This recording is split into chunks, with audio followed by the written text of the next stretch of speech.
आज प्रधानमंत्री मोदी ने करीब करीब 90 मिनट का भाषण दिया, जिसमें उन्होंने कहा कि किसानों की, जो छोटे किसान हैं, जो सीमांत किसान हैं, उनकी जो आय है उनको खुशहाल करने के लिए तमाम योजनाएं लाई जा रही हैं। इन्हीं सब बातों को लेकर हमारे साथ बात करने के लिए जयदीप हैं, इनसे से बात करें। आज जो प्रधानमंत्री मोदी जी ने कहा है कि जो 80% किसान हैं वो छोटे किसान हैं, सीमांत किसान हैं, उनकी आय बढ़ाने के लिए, तमाम खुशहाल करने के लिए तमाम योजनाएं सरकार ला रही है। बिल्कुल बिल्कुल ठीक बोला कि 80% 80 क्या 85% है जो सीमांत है, छोटे किसान है। क्योंकि जो इकोनॉमिक सर्वे बताता है कि 85% किसान ऐसे हैं जिसके 2 एकड़ से कम जमीन है। मतलब तो मतलब क्या है कि 2 एकड़ वाले के पास इतना तो ज़्यादा नहीं होता कि अपने पेट भर के सरप्लस होगी बेच के उसको मतलब अपने घर का खर्चा चला सके।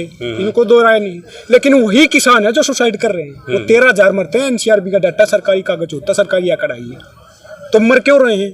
2014 में आपकी सरकार आई था, अपनी इतनी स्कीमें तो लाद दी, जीरो बजट नेचुरल फार्मिंग, प्रधानमंत्री कृषि सिंचाई योजना, फलाना ढिमकाना, सोयल हेल्थ कार्ड, इतनी स्कीमें हैं। मतलब मैं बताऊंगा तो आपको, और उसके बावजूद कुछ नहीं हुआ। ई नाम इलेक्ट्रॉनिक नेशनल एग्रीकल्चर मार्केट, उसमें क्या बोलता है कि 1 नेशन 1 मार्केट 2022 तक दुगनी आई होगी। तो क्यों नहीं हुई? आज 2022 आ तो चुका है, क्या दिक्कत हुई? तो हम भी चाहते हैं समाधान हो। और ये एग्रीकल्चर रिफ्यूजी ही होते हैं, जो एग्रीकल्चर माइग्रेंट लेबर होते हैं। दिल्ली मुंबई में बड़े शहरों में आकर नौकरी करते कौन होते हैं? एग्रीकल्चर वाले होते हैं। जो एग्रीकल्चर में कुछ नहीं होता तो बाहर जाते हैं नौकरी करने के लिए। गाँव में तो सब खेती करते हैं ना, तो ये शहरों में क्यों जा रहे हैं? उनको वहीं पर रोजगार मिलना चाहिए ना। जो ग्राम स्वराज की बात की आपने, आदर्श सांसद ग्राम योजना लेके आई थी, उसका क्या मतलब था? आदर्श गांव कब बनेगा? गांव में लोग रहेंगे तभी तो बनेगा। ये लोग साफ हो जाएंगे। किस चीज का गांव बनाओगे? तो आपको भरोसा नहीं है मोदी जी की बात का? मोदी जी लाल किले की प्राचीर से इतनी बड़ी बात बिल्कुल भी भरोसा नहीं है। एक रत्ती भरनी है, एक आउंस भी भरोसा नहीं है। क्यों नहीं है? कि 2014 के बाद आप देख सकते हो लगातार कितनी पॉलिसियां थी। मेक इन इंडिया, मतलब 100 स्मार्ट सिटी बनाएंगे, stand up India, clean India, कितनी पॉलिसियाँ हैं। नामकरण करना, नाम बदलना। मतलब एक पॉलिसी बता दो जो इम्प्लीमेंट की है, लागू हुई है और अच्छी तरह से उसका मतलब रिजल्ट आए हैं, पॉजिटिव रिजल्ट आए हैं। एक भी पॉलिसी नहीं है। तो विश्वास कैसे कर ले? आप बता दो। कोई आधार होना चाहिए किसी का, मतलब बेस होना चाहिए, इस पर विश्वास कर लेंगे। हमें यहाँ पे बैठने का या आंदोलन करने का या नाम मना करने का शौक नहीं है। कौन चाहता है सड़क पे सोना? यहाँ पे लोग सुसाइड कर 600 लोग मर चुके हैं। कौन चाहता है मरना? कौन चाहता है? सबको अपने बच्चे पालने, अपने घर रहना, अपनी फैमिली के साथ रहना है। ये लोग 9 महीने से बैठे हैं, 600 मर चुके हैं, सुसाइड की है, और फिर बात नहीं कर रहे। कौन से किसानों की बात कर रहे हो आप? ये किसान नहीं है क्या? ये चाइना पाकिस्तान से कहाँ से आए हैं? ये अलकायदा तालिबान वाले हैं। आपने सरहद तो ऐसे बना रखी कोई आतंकवादी संगठन बैठा हो। हम दिल्ली में गए थे, हमने एक पत्ता तोड़ा, बता दूं, लोगों ने फूल बरसाए थे हमारे ऊपर। तो किस तरह की मानसिकता है? अटैक हो रहा है डाइसेंट पे। डेमोक्रेसी एक पिलर होता है, SMT जो असहमत है उससे बात की जाए, उसको समझाया जाए कि ये फायदा ये नुकसान है। लेकिन बात भी नहीं कर रहे। ऊपर से नैरेटिव देखो आप क्या क्या बोल रहे हैं। आतंकवादी है, खालिस्तानी है, टुकड़े टुकड़े। अच्छा, इंडिया चाइना बॉर्डर की बात कर दी आपने। अभी जो है लाल किले पर हमने कंटेनर देखे। पहली बार ऐसा हुआ कि लाल किले में कंटेनर लगाए गए ताकि ऐसा दिखाने की कोशिश की जैसे हमला हो जाएगा, क्या हो जाएगा। वही मैं कहना चाह रहा हूँ। जो अगर इतना साफ सुथरा काम करते हो, आप बात करते हो बार बार मिनिमम गवर्नमेंट मैक्सिमम गवर्नेंस की, ये किस तरह की है? किससे खतरा आपको? ये किलेबंदी क्यों है?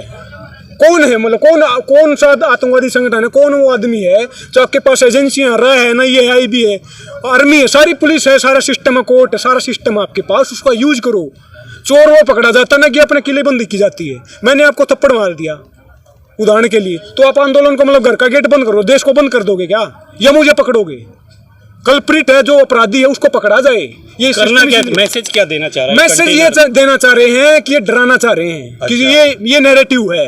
ये चाह रहे हैं कि जो 26 जनवरी को हुआ था ये किसान दोबारा कर देंगे, इसलिए हमने किलाबंदी की है। ये बदनाम तो करना, और क्या है? हमने मतलब क्या किया? मतलब बता दो आप। वहां पे लोग क्यों गए? 3,000 क्यों लोग गए? 30 लाख लोग गए थे, केवल 3,000 क्यों गए? ये सब कुछ प्री प्लान था। सरकार के हथकंडे होते हैं, एजेंडे होते हैं। ये सहानुभूति बटोरना चाह रही है आप लोगों को बदनाम करके सरकार। बिल्कुल। और देख नहीं रहे क्या क्या बोल रहे। बांट दिया है, मतलब बांट दिया, डिवीजन। आज जो कम्युनल ताकतें हैं, सांप्रदायिक जो ताकतें हैं देश में, ऑल टाइम हाई है। बांट पाट के तो राजनीति हो रही है। काम की बात क्यों नहीं करते? ये हिंदू मुसलमान, जात पात, मंदिर मस्जिद, मूर्तियां फकीरी, अगड़ा पिछड़ा, ऊंचा नीचा, इसकी बात होती है ना। काम की बात बता दो ना। आप बताओ कितने यूनिवर्सिटी बनाए आपने, कितने कॉलेज बनवाए, कितने हमारे बच्चे आगे बढ़ रहे, कितने को रोजगार दिया। जो यूपी में देख रहे हो ना, पोस्टर दिल्ली में लगा रखे हैं, वोट यूपी में लेनी है। मैं तो सोच रहा था अमेरिका में लगवा देते, लगवाए रहे तो फिर अब बड़ा काम करो ना, वहाँ पे ज़्यादा एक्सेस होगी, वहाँ पे ज़्यादा कम्युनिकेशन हमसे विकसित है, आपकी ज़्यादा फैलाएंगे बात को। ये मानसिकता देखो आप, वो पोस्टर भी लग रहे हैं, किसका पैसा है? हमारा पैसा है। जो जहाज उड़ा रहे 8-8 हज़ार करोड़ के 10-10 लाख के कुर्ते पहन रहे हैं, किसका पैसा है? ये हमारा पैसा है, देश की जनता का। हम इनडायरेक्ट टैक्स देते हैं, हर चीज़ में टैक्स देते हैं, हम मूतने पे भी टैक्स दे रहे हैं। दिल्ली मेट्रो में जाओ 2 रुपये लेते हैं, बताओ भाई, कोई चीज़ ही नहीं छोड़ी जिस पर टैक्स ना लगता हो। और फिर हमसे बात नहीं करें, उल्टा बोल रहे, आतंकवादी खालिस्तानी बता रहे हैं। हम ही गद्दार हो गए, हम टुकड़े टुकड़े गएंगे, एंटी नेशनल पाकिस्तानी है। अगर कोई पाकिस्तानी है तो उसको मतलब यहाँ जगह होनी चाहिए। आप बताओ, निकालो उसको, कार्रवाई करो, जेल में डालो ना। ऐसा नहीं है, ये नैरेटिव को दिमाग में बिठा के रखना है ताकि देश को बांटा जाए और इस देश की भोली भाली जनता को बहकाया जाए। अंग्रेजों ने डिवाइड एंड रूल किया था, divide and rule plus divert and rule करते हैं, मुद्दे से डाइवर्ट करके कि ये तो इंटरनेशनल है, ये बैठे हैं। तो आप लोग लड़ोगे कैसे ऐसी कल संजीव बालियान ने भी जिस तरीके से सिसौली में कहा, हमारी लड़ाई यही है, slow stadium is the race, सहज पके सो मिठा हुई। 9 महीने से बैठे हैं, विदेशों में आवाज गई है। 13,000 मैंने बोला, बार बार बोला, सुसाइड करते हैं, मरते किसान। किसी एक बुद्धिजीवी ने, एक पत्रकार ने, किसी मीडिया हाउस ने, किसी ने नेता ने आज तक आवाज उठाई तो बता दो, लेकिन यहाँ 600 महीने तो विदेशों में आवाज। लेकिन संजीव बालियान ने कल पुलिस को धमकाया कि भाई इनको सही करो वरना हम सही कर देंगे। कर लो ना, फिर हम भी चाहते हैं जल्दी से करो जो कहीं किसानों को बांटने का तो चल रहा है। वही कह रहा हूँ, करना कुछ नहीं है। इनके औकात है क्या? कुछ कर सकते हैं? हमें क्या कर सकते हैं? हमारा हाथ लगा सकते हैं? लेकिन आप पढ़े लिखे हो, डिवाइड एंड रूल तो काम करता है ना। तो वही कह रहा हूँ मैं तो समझता हूँ, लेकिन देश की भोली भाली जनता नहीं समझती ना। वो अनपढ़ है, और अनपढ़ उनको गाली नहीं दे रहा, सिस्टम का शिकार है, उनको बनाया गया है ऐसा। अगर वो पढ़े लिखे तो वो भी जैदी होता, वो भी पढ़ा लिखा होता, सवाल पूछता। किताब पे कलम पे बंदूक का पैरा, ठीक है, अच्छा बोलते ना, ये रियलिटी है। और ये संवैधानिक मूल्य हैं जो उस पर अटैक हो रहा है। संविधान खतरे में, देश खतरे में, देश का नौजवान खतरे में, देश की बेटियां 9 साल की बेटी के साथ रेप हो गई, उसके जा के गले मिल रहे सब। अरे आपकी सरकार है रही है, लेफ्ट राइट सेंटर सब की, आपका कानून बनाना था, आपका काम पहुंचना चाहिए वहां तक, ग्राउंड लेवल तक। आपकी पॉलिसियां, आपकी स्कीम, आपके कानून पहुंचने चाहिए, आपको जाने की जरूरत नहीं है वहां पे। वोट अपने आप आएंगी, लेकिन ये जो पॉपुलिज्म की, ये वोट बैंक की राजनीति तो नहीं तो क्या है? देख रहे हो आप, ये मैं बार बार बोल रहा हूँ, अटैक हो रहा है हर तरह से, मतलब लोकतंत्र पर। वो डिसेंटेशन थी, उसको तो जेल में जगह बना दिया आज उन्होंने, यूएपी लगा देंगे, सेडिशन लगा देंगे।